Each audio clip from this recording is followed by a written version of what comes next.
water, earth, fire, air. Waking up on a Saturday morning and racing to my TV to watch Avatar The Last Airbender was truly special. This amazing cartoon about people with elemental powers still holds a special place in my heart, like Pokemon does.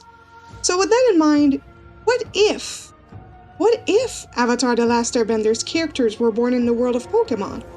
Could Zuko beat Pokemon Heart Gold? Let's find out!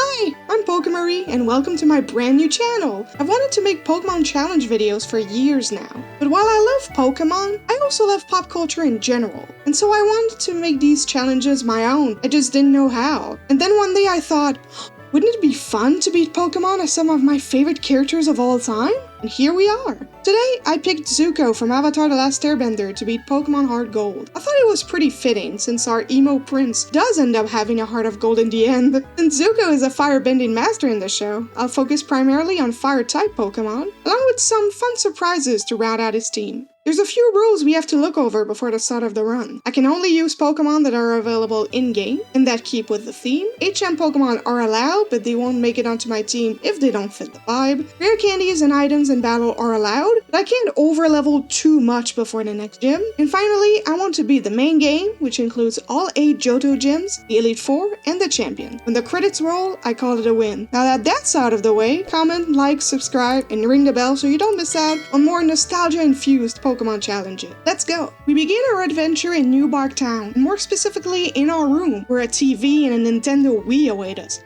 Oh, I can almost smell the nostalgia. Because it's me we're talking about, I nicknamed our character Zuzu, or as Zula would approve. Don't call me that! Downstairs, our mom equips us for our journey across the region, and finally we're off to Professor Elm's lab. I'm sure the random red-haired guy hiding behind the bushes won't cause us any trouble, right? For Zuko's starter, I picked Cyndaquil, of course, which I named Honor! Because, I mean, come on. What other name would Zuko use for his fiery hedgehog? Is Cyndaquil hedgehog? Anyway, Professor Elm asks us to do his job for him and sends us to go meet a mysterious Mr. Pokemon past Cherry Grove Town. That's exactly what we do with our fiery boy in tow. But as soon as we come back with a mystery egg in our pocket, we're ambushed by our rival, which I named Zhao, after Admiral Zhao. Finally, our first battle. We've been waiting to prove ourselves. Since Zhao only has a level 5 Totodile, it's pretty easy for us to beat him this early in the game. See ya another time, Admiral! Back at Professor Elm's lab, we learn that Zhao stole his Totodile from the lab, and with that, we're off to the first gym in Violet City. It's pretty chill along the way, to be honest. I mean, we have a fire-type starter with better stats than most bug types we encounter. I'm still anxiously waiting for what's gonna happen at the flying gym. Soon, we arrive in Violet City. First, we have to beat the trainers inside the Bellsprout Tower, though, but with our Cyndaquil in tow, that's really a cakewalk. Nothing to worry about, and we did gain a few levels along the way, which is going to be pretty useful. Although I am already breaking my over-leveling rule, I guess. Still, with one Cyndaquil against Falkner, I'm going to need all the help I can get. And now, we finally have the flying gym ahead of us. Going into the fight against Falkner, I was pretty nervous, I'm not gonna lie. I'm more of a casual gamer in my daily life, so this is literally the first time I've ever challenged myself to beat the gym at such a low level, with only a single Pokemon at the ready. Now, Falkner only has 2 Pokemon, a level 9 Pidgey and a level 13 Pidgeotto. That didn't stop us from hitting our virtual brick wall right out the bat. Falkner's Pidgey wasn't a problem at all, but I got sand attacked immediately, which I have to say made me fear for my life. Pidgey easily goes down with some quick attacks and embers, but then Pidgeotto comes out and I am terrified. I started by attacking it, only for that damn bird's damage range to trigger Roost. Okay, calm down, Zuzu, you can do this. I switched strategies and started using Leer over and over again, lower Pidgeotto's defense while using potions to counter Pidgeotto's gusts. By the time I judged that its defense was low enough, I attacked with Ember and Quick Attack and... What? Excuse me? Pidgeotto survives by a sliver. Oh my god, I must have brought it down to 1 HP. That's insane. And of course, by that point, Honor's HP is too low and we faint thanks to a single tackle. Okay, welcome to the world of Pokemon challenges, I guess. What a rude wake-up call. Still, we're so close. It's obviously possible. We can do this. 2 tries later, after another long fight that ended in a similar fashion to my first attempt, I'm keeping my fingers crossed. The third fight starts with a similar fashion to the first, with Pidgey going down in 3 quick attacks. 2 just weren't enough to get the KO and left it with a sliver, and Pidgey crits me twice in return. I heal again before beating Pidgey with another quick attack, and our nemesis comes out. This time, I start my Leers immediately without wasting any turns, and alternate between lowering Pidgeotto's defense and healing with potions. His gusts and tackles do hurt a lot, but I'm keeping my fingers crossed that Honor can tank the hits even as we get into low health. And he does! After a ridiculously long battle of attrition, I finally fully lower Pidgeotto's defense, and before long, Pidgeotto finally goes down, and we've earned ourselves the Zephyr badge. Wait, that Pidgeotto belonged to Faulkner's dad? Thanks for guilt-tripping me here, gang. You know how Zuzu feels about his dad. Anyway, almost feel bad for Pidgeotto. That monstrous bird can return to the hellhole where it crawled out of for all I care. Oh, finally. We can finally step out of the gym and enjoy the fresh air. I can't believe I had this much trouble against Faulkner. Now I'm a bit worried about the other gyms. Before I leave, I still take the time to soak in the atmosphere. Violet City has a cool, moody vibe, charming music, and flickering lanterns. Zuko would approve.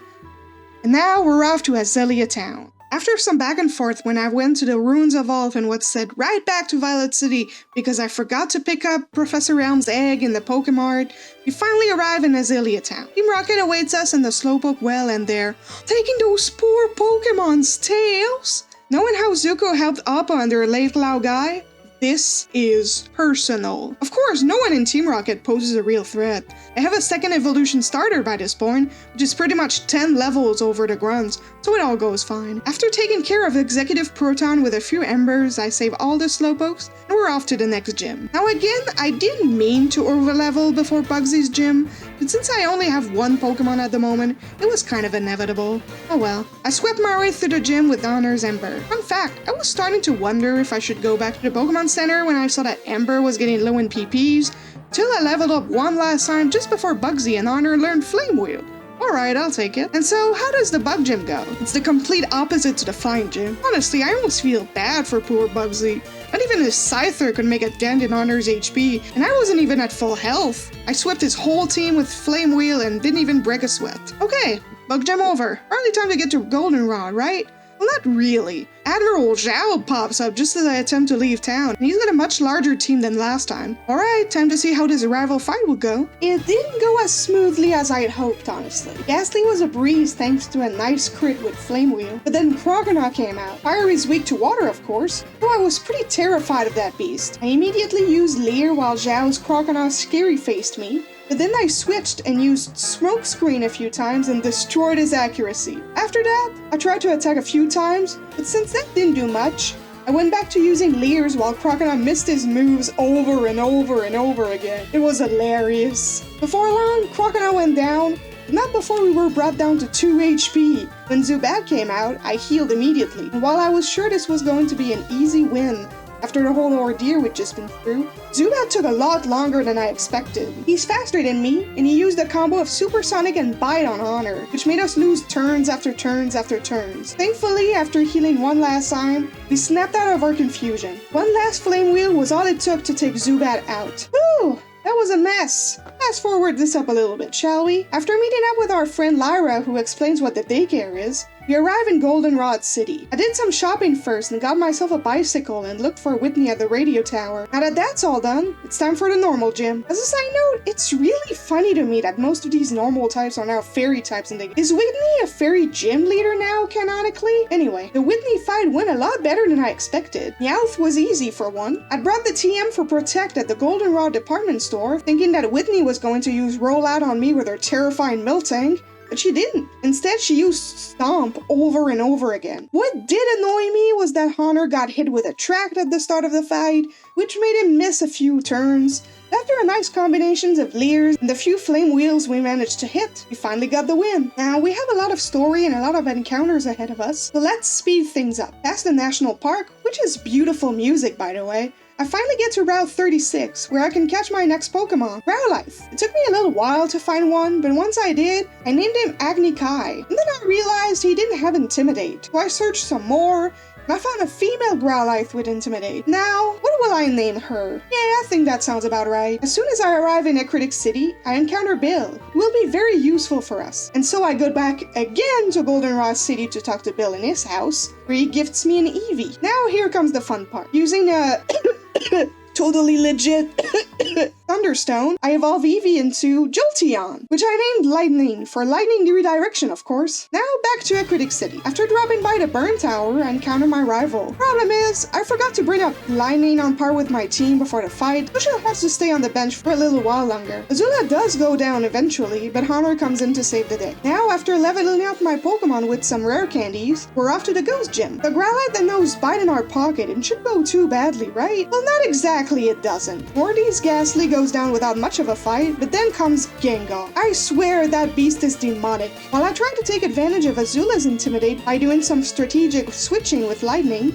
this strategy ends up costing me a lot. Gengar's Shadow Balls completely wreck my team one after the other, and soon enough we're back at the Pokemon Center to heal up. I guess I should have expected that. Time to prepare a little more. I level up Azula and Lightning again to be on par with Gengar, and I also evolve Azula into Arcanine. Let's try that again, shall we? This time I lead with Lightning, who can defeat Ghastly without a problem, and then I can safely switch her with Azula to, again, take advantage of Intimidate. Still, Azula, again, goes down thanks to a few Shadow Balls, and Lightning can soften up Gengar a little more before she also goes down to Shadow Balls. By that point, I was starting to sweat. All I had left was Honor, while Morty had a few more ghostly Pokemon up his sleeve. And now wasn't the time to back down. We could do this. Finally, after a few more Flame Wheels, Gengar goes down. But we're not quite done yet. Next is Morty's Haunter. I thought I was going to have an easy win by then after Gengar went down, until Hypnosis hits and Haunter starts using Nightmare. Oh, come on, Haunter, come on, wake up. Thankfully, he does at just the right turn before Dream Eater could hit us, and a few Flame Wheels bring Morty's last two Pokemon,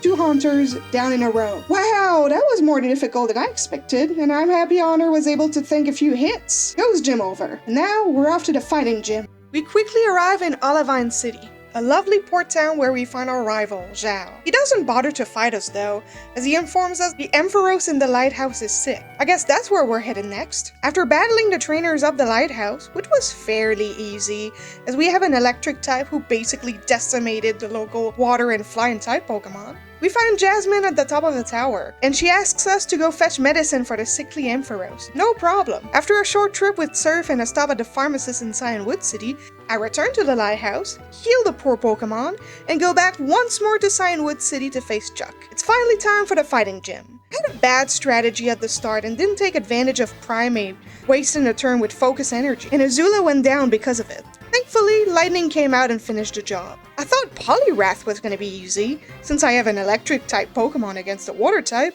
but strangely it was anything but. I was able to paralyze Poliwrath and bring it down to low health, but Chuck had 2 Hyper Potions up his sleeve. Not only that, but Poliwrath also managed to paralyze me, which meant that we both missed our attacks over and over again. It went up to a point where I had to heal using a max potion I picked up randomly along the way, and Poliwrath even managed to take me down to low health again. Thankfully, Lightning managed to hit a few more times while Poliwrath's attack missed, and we got the win. That was too close for comfort, that's for sure. Anyway, time to fly back to Olivine City and face Jasmine. Honestly, I thought this was gonna be a cakewalk. We have 2 Fire-type Pokemon. How hard can the Steel Gym be? Pretty hard, actually. I've purposely kept Azula and Honor under-leveled for this fight, just to see how they would fare against Jasmine's team. But while the first Magnemite was pretty easy to bring down, her Steelix is still a danger for us. Our Flame Wheels do way less against it than I expected, and Azula goes down soon. I send out Honor, hoping for a win, but Steelix is like a brick wall, and our starter eventually goes down too. Lightning puts up a good fight, but it's not long before we lose. Fun fact, I totally forgot to drop off my HM Pokemon at the Pokemon Center before the fight, and while my level 2 Zubat went down immediately, my Poliwrath hung on for a pretty long time as Steelix kept missing again and again, even while I wasn't fighting at all. Eventually though, we do go down. Okay, try to. This time I bring up my Pokemon to Steelix's level, and while Jasmine's 2 Magnemites are nothing to write home about, her Steelix somehow still put up a fight. Azula went down again, and Honor almost died while fighting it. But since we'd learned Lava Plume while getting up to Steelix's level, it wasn't long before Jasmine's big Iron Snake went down. Hardcore design, by the way. Steelix is such a cool and strong Pokemon. Alright, we're done with the Steel Gym. It's time to take our team to the Ice Gym. As soon as we arrive in Mahogany Town, we immediately go to the Lake of Rage, where we meet Lance and catch a shiny Gyarados. Unfortunately, though this big guy is Fire Nation Red, he's also a water type, so I've elected that he doesn't really fit the vibe of the team. Oh well, off to the box you go. Next is the secret Time Rocket hideout, and the grunts here aren't hard to deal with at all. Lightning and Azula basically swept their way through the whole place. I did get lost a few times, but before long, Lance and Zuzu stopped the big machine that forces Magikarps to evolve, and Team Rocket is beaten again. For now, anyway. Finally, it's time for the Ice Gym. I fully expected this gym to be pretty easy, with us having 2 fire types at the ready, but I totally forgot that Seal is a water type too. While we did win on our first try, Price was stronger than I expected. Seal set up Hail, and I switched out Honor when his Lava Plume did basically nothing. Lightning tanks and Icy win easily, and Thundershock brings Seal to what must be 1 HP, and Hail damage brings it down right after. Pillow is next, and I switch out Lightning for Azula, and though Pillow Mud Bombs are super effective, we do bring Pillow down soon enough when our Flame Wheel sends him into red health, and a Lucky Burn brings the fluffy pig down. Again, I switch out for Lightning against Dewgong, and let me tell you, this fight took ages. I was screaming at my screen asking the game to just throw me a bone by the end of it. Thundershock is powerful and brings Dewgong down to what must again be 1 HP, but then he uses Rest.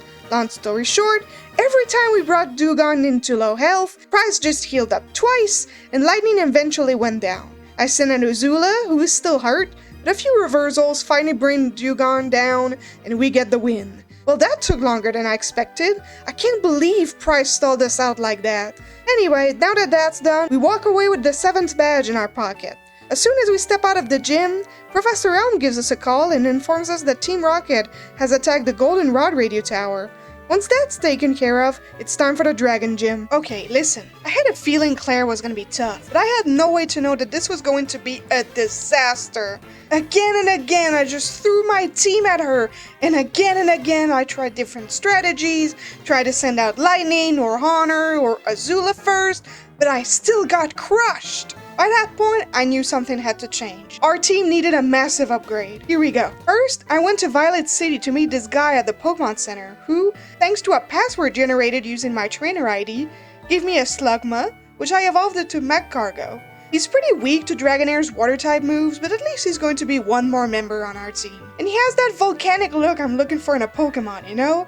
That's why I named him Caldera, after the Fire Nation capital, which is located inside a dormant volcanic crater. But I'm not quite done yet. Next, I go to Goldenrod City to get the TMs for Blizzard and Thunder, and then I go to the National Park where I find the TM for Dig. Finally, we're off to the game corner in Goldenrod City. I had never even walked inside this place before, but I had to play this minigame called Voltorb Flip to get myself our next Pokemon. And I did! After what felt like a really long time, I finally got our new team member, Dratini. Look at this dragon noodle, she's perfect. I named her Druck, after Zuko's dragon in The Legend of Korra, which I'm pretty sure was foreshadowed way back in Avatar The Last Airbender. Anyway, I evolved Druck into Dragonair before the fight. Finally, I taught Druck Blizzard, Thunder to Lightning, and Dig to Honor, just to get a few more powerful attacking moves. Let's try this again, shall we? Sure, I had an upgraded team, but that doesn't mean Claire was easy to beat. After a few attempts, I finally get the run I've been hoping for. Lightning one-shots Gyarados with Thunder. Great start. Next is our Dragonair who knows Aqua Tail, which would decimate my fire types, so I leave Lightning in and hope for the best as I use Shadow Ball, then Thunder. Dragonair is paralyzed, but that doesn't really matter as our next Shadow Ball brings it down. Out next is Kingdra, and I am terrified. Again, I stay in with Lightning, hoping for the best. We're hurt a little, but not that badly since Gyarados went out in a single hit at the start. I hit Thunder, and I miss. And then Kingdra uses Hydro Pump, and misses too! We both missed our shots twice in a row, and ended up at a standstill. I was in complete disbelief by that point. What is going on? Finally, Thunder hits and paralyzes Kingdra too. Hydro Pump hits and brings us down to 2 HP. Still, I hit our Hail Mary Thunder, and it crits for the knockout! I was yelling by that point. There's one Dragonair left, and I leave Lightning down to sacrifice it. But honestly, she held up on her own for a little while, even with only 2 HP. Dragonair misses a Fire Blast and I can attack again with Shadow Ball before we go down. That's okay. At least this Dragonair doesn't know any water type moves. So I send out Azula to take advantage of Intimidate. I hit Extreme Speed, which takes Dragonair down to what must be 1 HP. But I get hit by Thunder Wave in return just before Claire uses a Hyper Potion. My heart was pounding by that point. I wanted to win so badly. I tried to hit again with Extreme Speed, but was fully paralyzed, and Dragonair got a few hits on me. We traded attacks until Azula was in low health, and I attacked again with Extreme Speed, which always goes first, and we brought it down! Finally, Zuzu got the win. Wow, that was incredible! This fight got my blood pumping for sure, and I didn't even need to use my new team members in the end. That's alright, they'll be useful later, I'm sure. Finally, I stop on Mount Mortar, where I can use Waterfall and reach the Dojo Sensei, who gives us our final Pokemon, Tyrogue. By raising his attack using Protein, I evolved him into Hitmonlee, which is pretty fitting since I named our new little guy Tea-Shop Lee, as in Lee from the Tea Shop in Ba Sing Se. Book 2 is my favorite season of Avatar The Last Airbender, by the way. I'm glad I managed to give a nod to it. We're in the endgame now, I can feel it. After a quick stop in New Bark Town, I'm sent off again to Ecruteak City, where I watch as Oho returns to the world, before I catch them and send them straight to my box. No legendary for me in this challenge. After getting lost in Victory Road, I encounter my rival, Zhao, who challenges me again. Honestly, his team was strong, but I had a nice answer for every one of his team members. Not a problem. And now it's finally time for the Elite Four. Honestly, Will took me a couple of tries to beat because I kept getting the worst luck possible. So here we go. He uses Psychic type Pokemon, and as he starts out with Xatu, I sent out Lightning to use Thunder on it, and missed. So I got a little hurt by U-turn while Xatu switched out. Great start, I guess. As Will sent out Jinx, I used Shadow Ball on it, and she went down in 2 turns. Back to Xatu, and I used Thunder Fan twice this time to bring it down, though Lightning still got hurt by Psychic. As Executor came out, I sent out Azula to deal damage with Flame Wheel. Executor set up a Reflect and then used Hypnosis to send us to sleep. Will used the full restore and we woke up the next turn to hit Flame Wheel again. Thanks to the Reflect though, Executor was a lot more tanky this time around. Thankfully, a few more Flame Wheels got a burn on it. Just as Reflect wore off, one more Psychic brought us down to 5 HP, and one last Flame Wheel brought Executor down. As Slowbro comes out, I switch to Lightning, who nails a Thunder and gets a one-hit KO! Yes! Will's last Xatu comes out and I stay in with Lightning, also getting a one-hit KO thanks to a crit! Off to fight Koga. Koga uses Poison-type Pokemon, and so this time around, I lead with Honor against Ariados. Flamethrower gets a one-hit KO, yeah! Fortress comes out and I get a one-hit KO with Flamethrower too! It's going well! Muck comes out and I switch to Dig while Muck uses Minimize. His Black Smudge does get some HP back as we dig, and eventually we bring it down with Flamethrower. Crobat comes out and I switch to Lightning again to use Thunder Fan on it, but Crobat tanks it like a champ. He uses Double Team and uses a Citrus Berry to get some HP back, but 2 more Thunder Fans bring it down too. We didn't even miss, that was great! Koga's last Pokemon is Venomoth, who hits us with Toxic but also goes down with 2 Flame Wheels from Azula. We won! Off to Bruno. Okay, Bruno has 5 Fighting-type Pokemon, and this battle wasn't easy at all. Machamp is incredibly powerful and he decimated my team, so I had to try this fight a few times. I lead with Honor, who starts out with Aerial Ace against Hitmontop, but then Hitmontop digs, and so I take advantage of that.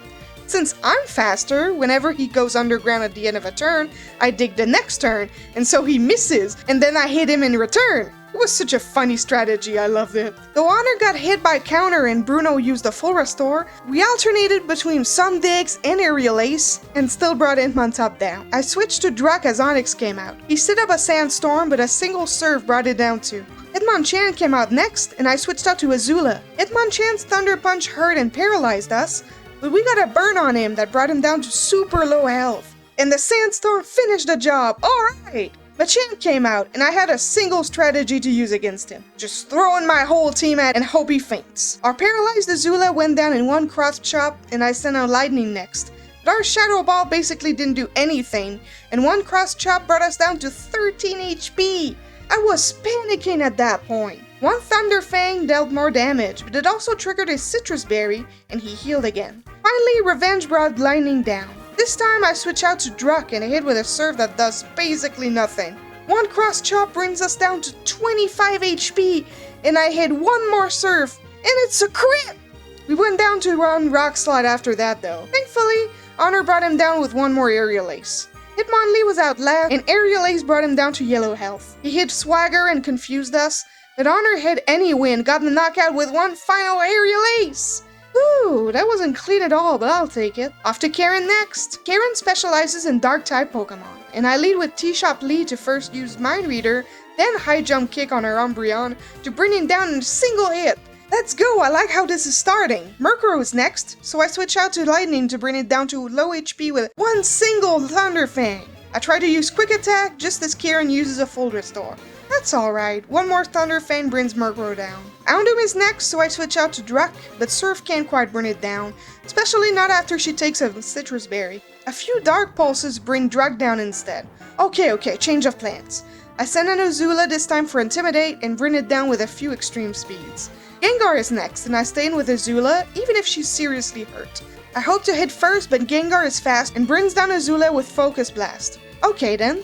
I bring out Honor, since I read somewhere that Ground-type moves are strong against Gengar since he's a Poison type, but Gengar of course has Levitate, so my dig has no effect on it. Great, wonderful. I switch to Flamethrower this time, which does good damage, while Gengar is busy hitting Spite, which does reduce my PPs a little. The two Flamethrowers still bring it down. Karen's final Pokemon is Vileplume, but even if Karen stalls out with her full restore, we bring it down with some Aerial Ace, some hits with Rollout, and a lucky turn where Vileplume hit itself in confusion. Just to save myself some PP on Flamethrower for the next and final fight of the run, and we get the win on Karen. It's time to face Lance, the Johto Champion. This is it. This is the final fight of the challenge, and we get crushed.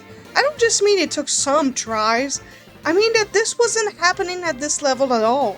Over and over and over again, Lance decimated our team. Not only that, but I had to rely on pure luck too. Lightning's Thunders had to hit, and Caldera's Yawn had to send Lance's first Dragonite to sleep if I wanted to have a single chance against his 3 Dragonites. Which wasn't easy as he used Safeguard most of the time. This wasn't happening yet. I took a little break, made up a plan, and left the Champion's Chamber. I flew all around Johto trying to get some held items and new TMs for our team members. I really didn't want to heal during this fight. It would kind of feel like I cheated, and I wanted to rely on held items instead. I got a Magnet for Lightning, a Heartstone for Honor, a Black Belt and DHM for Strength for T-Shop Lee, a Quick Claw for Caldera, a Charcoal and the TM for Fire Blast for Azula, and a Dragon Fang and the TM for Thunder for Druck. Finally, I beat the Elite Four all over again and faced up to Lance one more time. And again, I got crushed. Okay, that's alright. I'm still under his best Dragonite's level, so maybe if I bring my whole team up to level 50, this could be possible. And nope, not even then. I try a few times at level 50, then at level 52, and this just isn't happening. Okay, alright. I know this is kind of breaking my rules just a little bit, but I don't care at this point. I just want to win. So here we go. I get my whole team to level 55. That lets me evolve Druck into Dragonite. I know this might feel like I'm over-leveling too much, but I think that's fair, right? If Lance can use level 49 and 50 Dragonites, then I'm allowed to bring my team up to the point where my Dragon Noodle can fully evolve. Let's try again. Believe it or not, this again took a few tries, since I got terrible luck a few more times. And while I guess I could have swept Lance's whole team by using Dragon Dances a few times with Dragonite, I wanted to beat him my way. And finally, we got this run. I lead with Lightning against Gyarados and hit Thunder. That way we bring it down in a single hit. Good start. I switch out to Caldera against Dragonite to hit Yawn, and though he's faster and uses Outrage on us, we tank the hit and nail our Yawn. The problem is, a second Outrage not only brings Caldera down, but it also burns Dragonite, which makes our Yawn basically useless. Okay, alright, I live with it. I switch out to Honor and start building rollouts. It doesn't do much at first, but we tank an Outrage like a champ and keep hitting rollouts.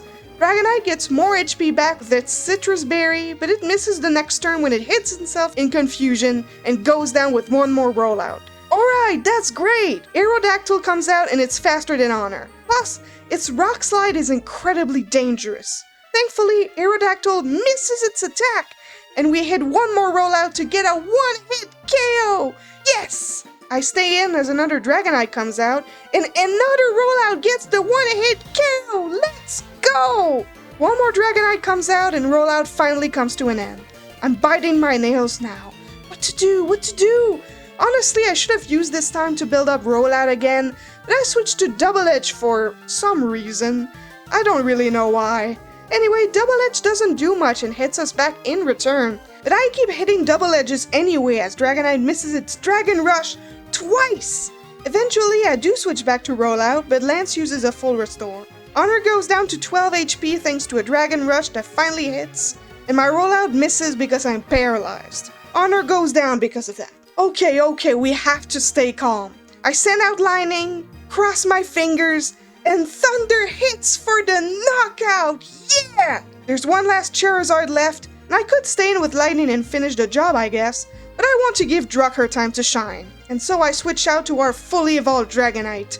Charizard's Dragon Claw basically does nothing to us anymore, and with our super-powered Dragon Pulse, thanks to our Dragon Fang, it only takes 2 hits before Charizard goes down, and Zuzu and his team enter the Hall of Fame. Finally! We won! Wow, that got rough at the end, but I'm so glad we made it. This was so much fun. I had to research which Pokemon to get for Zuko's team, how to get them, where to get them, how to evolve them. This made me make up a team full of Pokemon I've never used before. Honestly, I didn't even know you could get a Dratini at the game corner before this run. I loved it. Thank you so much for watching. Making this video was a lot of fun, and I'm learning so much along the way.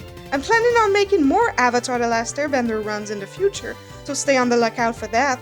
I'm also planning on making Pokemon challenges with other cartoon characters, with Disney characters, with DreamWorks characters, and there's even some of my favorite live-action movies I want to tackle in the future. I hope you'll enjoy watching these challenges as much as I enjoy making them. Don't forget to like, comment, and subscribe. PokayMarie out!